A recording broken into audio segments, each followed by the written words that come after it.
TVM El Salvador. A continuación,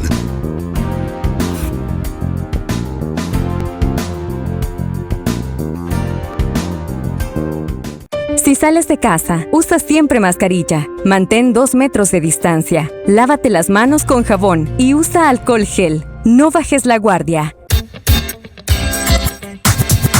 El siguiente programa es clasificación C, para mayores de 15 años. Dirección de Espectáculos Públicos, Radio y Televisión. Ministerio de Gobernación.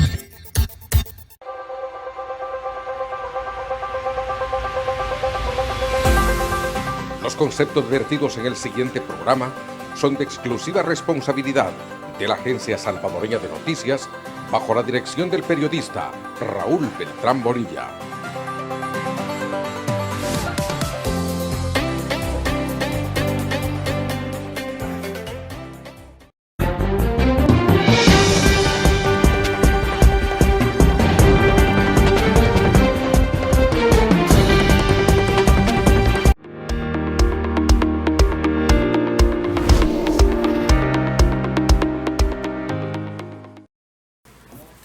Hola amigos, ¿qué tal? Muy buenas noches. Hoy es viernes y ya preparándonos para el fin de semana, si Dios nos lo permite. Bienvenidos a los viernes de entrevistas. Hoy es 9 de septiembre. Estamos en su programa Foro TVM en el servicio informativo Ahora. Como todos los viernes, viernes de entrevistas.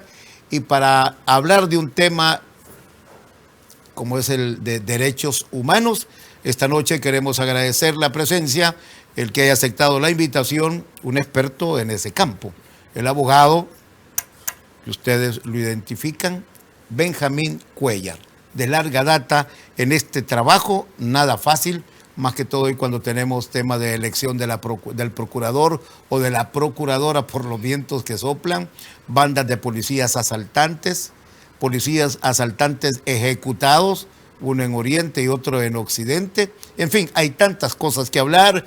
Ya se acabó el indulto o la liberación de delincuentes por el nuevo decreto que reforma el Código Penal por parte de la Asamblea. En fin, tantos temas que hablar. Sin más preámbulo, con la presentación. ¿Qué tal, Benjamín? Gracias, buenas noches. Gracias por estar presente aquí en la entrevista de los viernes. Gracias por la invitación, Raúl. Mucho gusto. Muy bien. Panorama de los derechos humanos, así tirando el primer atarrayazo para ir desmenuzando los diferentes casos. Yo, para dar una visión así general, a 30 años del fin de la guerra, cuando tantas voces y tantas veces nos repitieron que ahora el país iba a cambiar, ¿verdad? Y que venía la esperanza, y uno de los elementos para considerar de que era esperanzador el futuro de El Salvador era el tema de los derechos humanos, ¿verdad? Eso quedó plasmado con los acuerdos de paz. En el acuerdo de Ginebra, que era el acuerdo original. O sea, el acuerdo de Chapultepec es el último, que se firma el 16 de enero de 1992. Pero el que le da inicio al proceso es el de Ginebra, el 4 de abril, el 4 de abril de 1990. Y ese día se planteó la ruta, por decirlo de alguna manera, ¿verdad? O sea, los componentes del proceso de pacificación, que eran terminar la guerra por la vía política negociada lo más pronto posible. Segundo, era democratización del país. Tercero, respeto irrestricto de los derechos humanos. Y cuarto, la reunificación nacional. Yo no sé qué iban a reunificar porque no estaba unido el país. Nunca había Estado Unido. Sí. Pero entonces, el componente de esos 4 componentes, el del respeto irrestricto de los derechos humanos, era uno de los, era uno de ellos. Y por eso digo, era esperanzador. Claro. A estas alturas, ¿verdad? La gente, el mejor termómetro para darse cuenta que este país está mal en materia de derechos humanos, y no hablemos solo de torturas o desapariciones forzadas, hablemos en general. Cementerios clandestinos antes y después. Calidad de vida, por decirlo de alguna manera, ¿verdad? Oportunidades de un desarrollo digno, por decirlo de alguna manera, es la huida. Yo no le digo la migración, sino que la huida de la gente. Acaban de agarrar hace 2 días 3 trailers en Nuevo León, ¿verdad? Ahí en México, y ahí van 48 salvadoreños, ¿verdad? Son 226 personas. Entonces, una buena parte de la gente detenida es población salvadoreña, que sigue huyendo del país.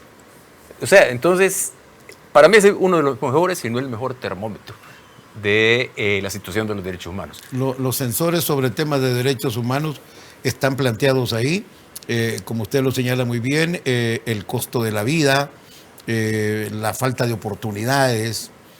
Hay un tema que no se incluye y nosotros lo vamos a tocar en futuros programas, Dios mediante, es el tema de la superpoblación, una política demográfica que desapareció hace tantos años, que hoy ya hablamos de 6 millones aquí, pero que de los mismos acaban de decir datos oficiales, 1.500.000, que es decir, una cuarta parte de los que estamos aquí ya están en el cinturón de la pobreza y camino de la hambruna.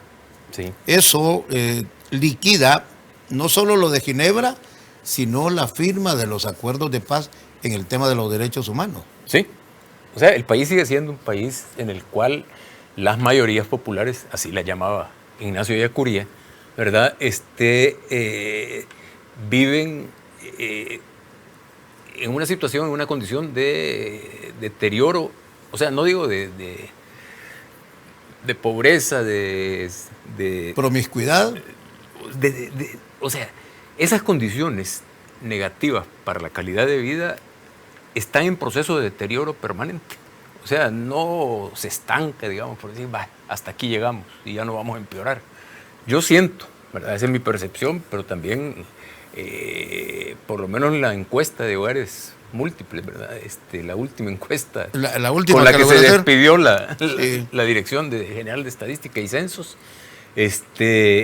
refleja eso, que el deterioro de la calidad de vida de la población salvadoreña, de las mayorías populares, ¿verdad?, sigue en detrimento frente a algo contrastante. Las minorías privilegiadas siguen teniendo todavía mucho más privilegios. Y hoy son más porque se suman también las clases políticas que han venido de manera permanente usufructuando los cargos y agarrando dinero a montones, que son los dineros públicos.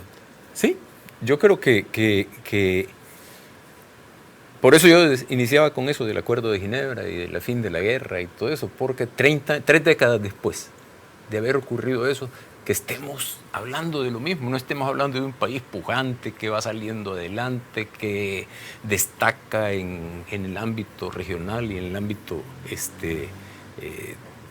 mundial incluso, en aspectos que debería de estar destacando a estas alturas, si realmente eso que se planteó como proyecto de país, ¿verdad?, en aquella época, se hubiera llevado adelante, se hubiera sacado adelante, pero no se hizo. ¿Dónde nos perdimos?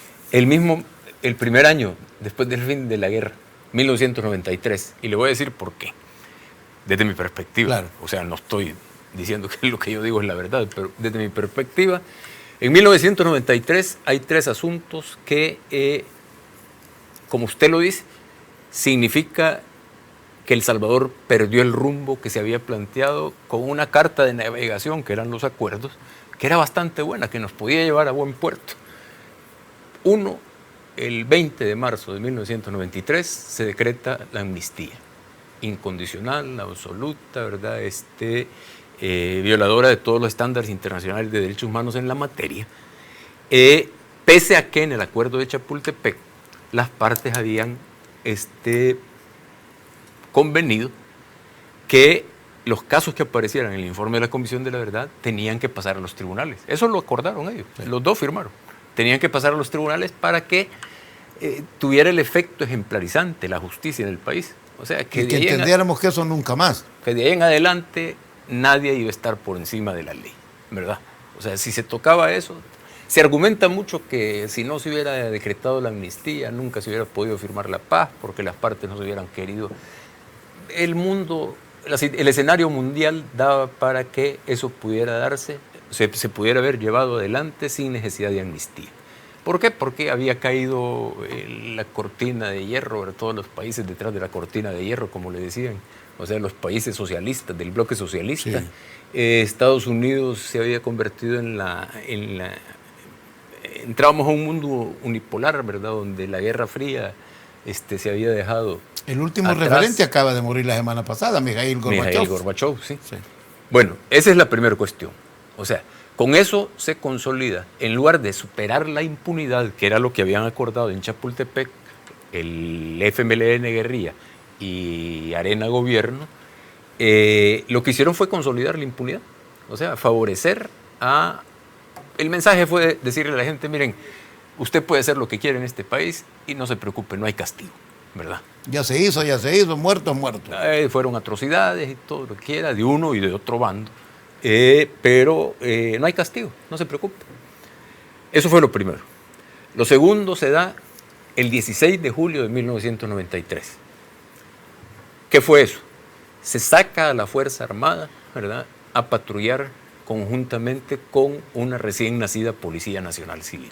Después de lo del Chele Papaya, famoso. Después de lo del Chele Papaya, sí, el asalto al Banco Agrícola, creo que fue, ¿no? Sí, No, Banco comercial. el Banco de Comercio. De Comercio. Que estaba En la esquina de aquí en la zona ahí frente una cuadra arriba de lo que hoy es el Fondo Social para la Vivienda. Correcto, sí. Uh-huh. Entonces, bueno, que sale con uniforme de policía, ¿verdad? De la Policía Nacional, de la que desapareció.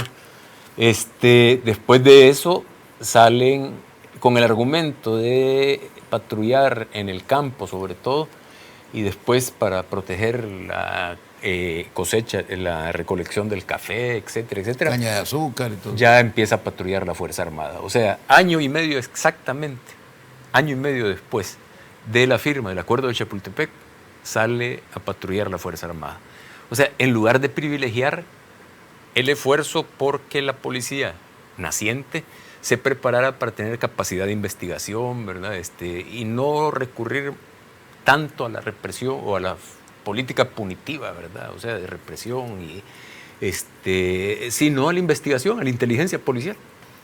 Eso se dejó atrás y se prefirió la Fuerza Armada, de nuevo. Se argumentaba que la nueva policía no tenía experiencia, que había que hacerlo por la seguridad, ya la tropa venía formada, ya había desaparecido la Guardia, la PH. Estaban en proceso. Sí. Por eso del Chele Papaya aceleró la desaparición de la Policía Nacional. Sí. Pero estaban en proceso todavía. Ya había desaparecido la Guardia, creo, y la PH, la Policía de Hacienda. Solo quedaba la Policía Nacional. Solo quedaba la Policía Nacional, pero se estaba viviendo un momento, creo yo, que las condiciones daban para tomar otras medidas que sirvieran para paliar disminuir, digamos, esas condiciones difíciles en cuanto al combate a la delincuencia. O sea, había que empezar por realmente desarmar a las tropas de ambos bandos, cosa que no se hizo, ¿verdad? Realmente. Incluso hubo una casa que estalló, un sótano que estalló en Nicaragua con armas del FMLN, sí, ¿verdad? Ese año creo que fue, el 1993. Entonces, no es así automático decir de que la delincuencia era un problema que no se podía abordar sin ocupar a la Fuerza Armada. Yo creo que se podía haber hecho de otra manera. Estaban las condiciones nacionales y sobre todo internacionales para apoyar a El Salvador en ese combate a la delincuencia. El entusiasmo era grande, yo lo recuerdo, Benjamín. El entusiasmo del país, de la gente, era la expectativa, era la novedad. Recuerdo muy bien las concentraciones cuando la noche de la firma de los acuerdos de paz, el día en que se firmó por la mañana, hablé con el expresidente Arias allá en Chapultepec.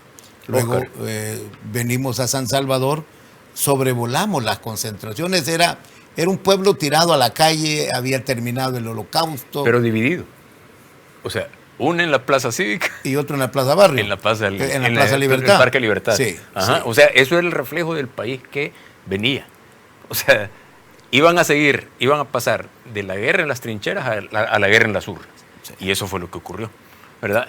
Y el tercer hecho que hay que destacar, ¿verdad?, además del uso de la Fuerza Armada, de la impunidad, es el desmontaje del Foro de Concertación Económica y Social. COPAS. No, el Foro de Concertación, el Foro Nacional para la Concertación Económica y Social. Se había planteado en el acuerdo de Chapultepec crear ese foro con empresa privada, gobierno y sector trabajador y trabajadores.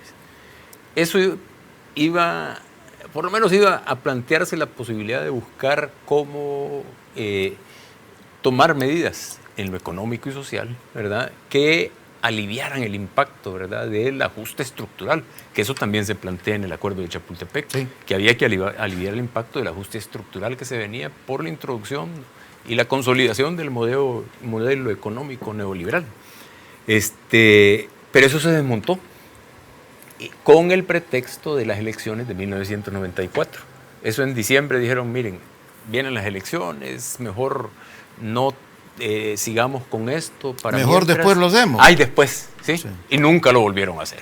Entonces ahí está, impunidad, nuevamente el uso de la Fuerza Armada, sí, ¿verdad? Y no privilegiar el desarrollo de la inteligencia y la investigación policial, y el no atacar, aunque sea de manera tímida, las causas económicas y sociales que también fueron parte de las razones por las cuales nos fuimos a una guerra. Lo de pronta y efectiva justicia, la injusticia social, que eran los argumentos o la filosofía con la que surge la lucha armada en el país. Y como muy bien lo señala Benjamín, estas tres causas fundamentales para el desarrollo de la nación, se hizo todo lo contrario. Y esa es la cúpula del FMLN y la cúpula no de Arena, sino del poder económico del país. De los dueños del país. Sí. 30 años después, ¿verdad? Lo que se está haciendo ahora, desde el gobierno, ¿verdad? Se está haciendo con total impunidad. O sea, ¿por qué? Porque se fortaleció la impunidad. La Fuerza Armada es el bastión del actual régimen, ¿verdad? Sí. Más que la Policía Nacional, ¿verdad? Pero la Fuerza Armada, y en lo económico y social, ya mencionado al principio yo, las causas de la huida del país, si no es por la violencia de las maras, porque se ha reducido, ¿verdad?, sigue siendo por las razones económicas y sociales, ¿verdad? La falta de oportunidades. El régimen de excepción para muchos, cuando usted platica en la calle, dice, no, hombre, mire qué bueno, ya hoy no me extorsionan, hoy ya no asaltan, hoy estoy bien. Pero contrario sensum, ¿qué tenemos? Que comienzan a surgir, porque no es la primera vez, el tema de los grupos de agentes de la policía que vienen actuando con impunidad. Ya vimos el caso de Aguachapán hace unas 24, 48 horas, el caso del 25 de agosto en la Colonia Médica, donde 3 hombres vistiendo uniformes de policía, que al final resultan ser policías, se llevan $60,000 como robo. De una cooperativa. De una cooperativa. Resulta que el fin de semana anterior, ya casi 8 días, capturan a uno de los 3. Pero extrañamente, en esta semana que termina, uno de los 3 asaltantes aparece muerto en el kilómetro 139 de la ruta militar, allá en San Miguel. Y el otro había aparecido un día antes encunetado en la carretera hacia el puerto de Acajutla. ¿Quién los mató? ¿Por qué los mataron? ¿Conocían? ¿O habrá alguien arriba que los ubicó bien? Y entonces hay 2 teorías al interior de la policía. Algunos que han hablado dicen, bueno, mire, o los identificaron o simplemente para ahorrarse la vergüenza fueron ejecutados. Porque no tiene otro camino sobre ese tema de derechos humanos que el experto que nos acompaña hoy aquí en el Foro TVM en las viernes de entrevistas, nos va a plantear su posición, su opinión y amplio conocimiento sobre el tema de los derechos humanos. Ya volvemos.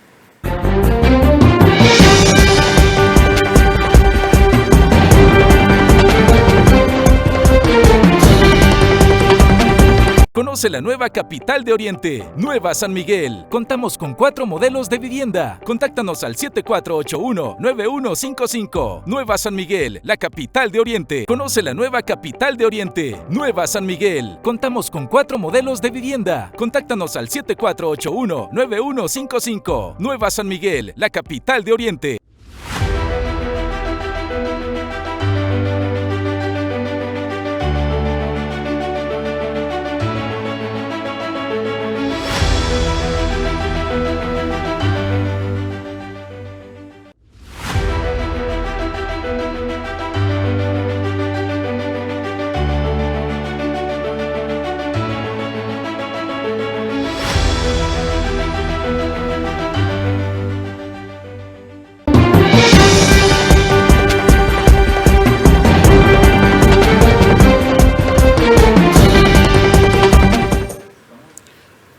valoraciones esta noche del caso de los agentes. No es la primera, en Apanteos hay decenas de policías, hay también efectivos del ejército, precisamente que han sido capturados cometiendo ilícitos. ¿Es un vuelco de la filosofía de estos organismos, Benjamín? Yo creo que qué bueno que tocamos el tema de lo que ha ocurrido recientemente con estos policías Bueno, saltantes. son dos casos, uno de Aguachapán, que fue los que nos hemos dado cuenta. El miércoles anterior. Los que nos hemos dado cuenta, ¿verdad? Porque me permite profundizar el tema de lo mal nacida, por decirlo de alguna manera, y no tiene ningún, no lo estoy diciendo con la mala interpretación de la palabra, pero nació mal la Policía Nacional Civil, igual que nació mal, que creo que vamos a hablar después, la Procuraduría para la Defensa de los Derechos Humanos, que eran las dos hijas predilectas, siempre dije yo, de los acuerdos de paz, ¿verdad? Pero nació mal la PNC, ¿por qué? Uno, porque, ya lo decía yo, al año y medio de haber terminado la guerra y como un año después de haber nacido la Policía Nacional Civil, ¿verdad?, ya sacan a la Fuerza Armada a patrullar, a realizar tareas de seguridad pública que no le corresponden constitucionalmente.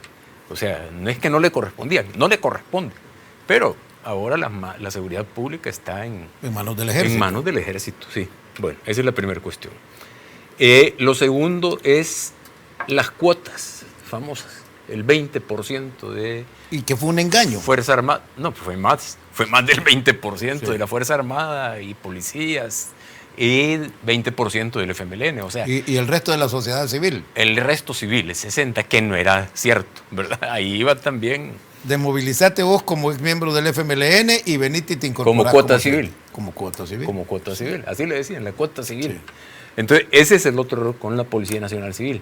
El tercer error para mí es poner director de la Policía Nacional Civil a alguien que era militante de un partido político, y en este caso de Arena, ¿verdad? José María Monterrey, un empresario que yo no sé qué sabía de seguridad pública. Entonces, al igual que le entregaron la Procuraduría para la Defensa de los Derechos Humanos a alguien que no tenía experiencia en defensa y protección y promoción de derechos humanos, que era Carlos Mauricio Molina Fonseca, ¿verdad? Al igual se le entregaron a Chema Monterrey, a José María Monterrey, la Policía Nacional Civil. Entonces, ahí hay tres factores que creo yo hacen de la Policía Nacional Civil un cuerpo que nace con la semilla de su destrucción desde ese entonces. Ya nacen envenenados. Correcto, sí, correcto. Entonces, a mí me están diciendo ahora que hay casos de policía, de estructuras criminales dentro de la Policía Nacional Civil. Yo hace años, ¿verdad? Grupos de exterminio. Grupos de exterminio, no, estructuras también criminales, delincuenciales, sicariato. Sicariato, pero también dedicadas al crimen organizado en otras expresiones. El sicariato es crimen organizado también, ¿verdad? Los grupos de exterminio son estructuras de crimen organizado, pero también de narcotráfico. Narcotráfico, o sea, otro tipo de criminalidad, o sea, que requiere tener... usar instituciones del Estado, estructuras del Estado para poder desarrollarse. Desde luego que no es el común denominador. Y la pregunta surge, ¿cómo un hombre de 22 años de servicio en la nueva policía comete el ilícito, lo capturan? Hay videos, de acuerdo a las versiones, que medio identifican a los otros dos. Comienza la investigación. La pregunta es, ¿por qué las ejecuciones? ¿Por qué se habrán dado esas ejecuciones? Este es un caso hipotético del que yo no soy amigo, pero el hecho está ahí. Ahí hay dos muertos. ¿Sí? Hay dos muertos. Sí, sí, sí. Con policías sí. En activo. Sí, y con una diferencia de 200 kilómetros de distancia. Uno en el 139, allá en San Miguel, y el otro kilómetro 60, carretera al puerto. Entonces, ¿qué habrá ahí en esa maniobra? Yo creo que primero hay que ubicarse, o sea, reforzar lo que dijimos anteriormente. ¿Por qué? 22 años tiene la policía. El policía, el que está detenido, capturado, el que fue sí. presentado. Sí. ¿Cuántos años tendrá él de edad? Tal vez unos 50, tal vez 60. Más de 50. Sí. O sea, ya lo van a jubilar. Sí. Y los salarios, bueno, las pensiones que están quedando, según han denunciado los policías, lo que les dan de liquidación y las pensiones son bastante precarias. Es decir, no da para vivir dignamente. Yo no sé, podría pensar la gente que esté en esas condiciones y decir, bueno, ahorita que todavía estoy ahí y puedo aprovechar esta estructura, voy a componerme. ¿Sí? Sí. Bueno, porque al hombre lo capturan con una camioneta del año. Sí. Con un salario de $600, un policía no se va a comprar una camioneta de $45,000. Sí. Lo encuentran con $17,000 como parte del botín. Del botín, sí. O sea, los otros 40,000 de los 60,000 que se llevaron, los muertos están, dinero no aparecerá nunca más. Le voy a contestar lo que me preguntan, pero, o sea, yo hace años, insisto, yo conocí por ejemplo, conocí a un policía, un sargento de la Policía Nacional Civil, que llegó a donde yo trabajaba, ¿verdad?, a denunciar esto precisamente, ¿verdad? A los meses apareció muerto, ¿verdad? Se incendió o sea, lo despidieron de la Policía Nacional y trabajaba cuidando en la noche, ¿verdad? Sí, guardia nocturno de una empresa, de una galera, no sé qué. Había un fenómeno. Y apareció incendiado y muerto ahí. Hay una figura, no sé si todavía la ocupan, de la bolsa de trabajo, que el policía después de sus 8 horas laborales en la institución, hay que ir a vigilar un evento. Ajá. Entonces los encargados del montaje del evento requieren de seguridad. Entonces la policía, desde luego, la gente vestida de civil, no de policía, iba a desempeñar ese trabajito, es decir, en la rebusca que conocemos todos los salvadoreños. Así mataron a algunos de estos ahí por el Paseo Escalón. No, fue justamente frente al mercado Super Selectos. No estaba el Selectos ahí, pero enfrente había una oficina donde estaban los dos, era una pareja, por cierto, ajá. Que en sus horas de descanso pues fueron subcontratados y pasaron tiroteándolo frente al negocio. Sí, y así hubo policías que uno no se explicaba cómo los mataban. Yo no sé si recuerda uno que decían que era un sargento, investigador, que pareció muerto en la casa. Lo apuñalaron. En el sofá, sí, degollado. Sí, degollado, sí. Viendo televisión. Aquí por el estadio Cuscatlán, ¿sí? Precisamente. Sí, hace unos 20 años más o menos. Sí, y uno dice, bueno, ¿y aquí qué pasó, verdad? Sí. Entonces, llegamos ahora a lo que está planteando, y bueno, ¿qué pasa? Hice esas remembranzas, esos recuerdos, para decir, bueno, lo que está pasando responde a una policía que nace contaminada desde el principio, que a pesar de que estaba con el apoyo de asesoría internacional, ¿verdad?, con los ojos del mundo encima, Francia, México, Estados Unidos, aplaudiendo el proceso salvadoreño, ¿verdad?, y que la Policía Nacional Civil terminaron siendo adornos de una nueva casa cuyos planos eran los acuerdos de paz, pero que no se construyó la casa, sino que lo que hizo fue ampliar la casa vieja, sí, para que cupiera el FMLN. Y la policía y la Procuraduría de Derechos Humanos en la sala estaban los dos cuadros así bien bonitos. Las dos fotos ahí bien colocadas, bien bonitas, y la bandera del Salvador en medio. Sí, bien bonito. Esos son los 3 puntos, y yo siempre me pregunté, hoy me queda claro el panorama, dice, ¿en qué parte del camino nos perdimos los salvadoreños? Empezando el camino. Empezando el camino, los primeros pasos sirvieron para caminar patojo, como se dice. Hay otro hecho, Benjamín, el tema de una estructura paramilitar que se encargó durante el conflicto de asesinar a una familia completa en San Andrés, San Miguel. La fiscalía los procesó y han sido condenados. Esto ocurrió en el Cantón El Carmen, La Unión, el 7 de abril de 1981, recién comenzando el conflicto. El proceso ha sido contra José Inés Benavides Martínez, Luis Alonso Benavides Polillo, José de la Cruz Orellana Iglesias y Ángel Aníbal Alvarado Benítez, este último conocido como el Chele Aníbal, quien está prófugo. Ya hoy ellos condenados, uno tiene 90 años, otro 92, otro 80. El informe responsabiliza de los escuadrones de la muerte del asesinato de Monseñor Óscar Arnulfo Romero pero en este tema dice un término genérico que se refiere a un modus operandi. Fueron utilizados como instrumentos de terror que establecieron una práctica sistemática de grandes violaciones a derechos humanos. Sí. Este es el primer caso que yo conozco así, con nombre y apellido, de los escuadrones de la muerte, estructura paramilitar. Y siento un precedente, Sí. ¿verdad? Un precedente importante que no tiene un solo componente. Primero, que hay que investigar los casos, ¿verdad? O sea, ya, aunque sea tarde, pero hay que empezar a combatir de raíz la impunidad, ¿verdad? Y estos escuadrones no respondían a la iniciativa personal de un grupo de amigos que se juntaban para ir a matar al guerrillero. Vamos a echarnos a aquel, ¿verdad? Sí, hoy está el guerrillero. O al revés, ¿verdad?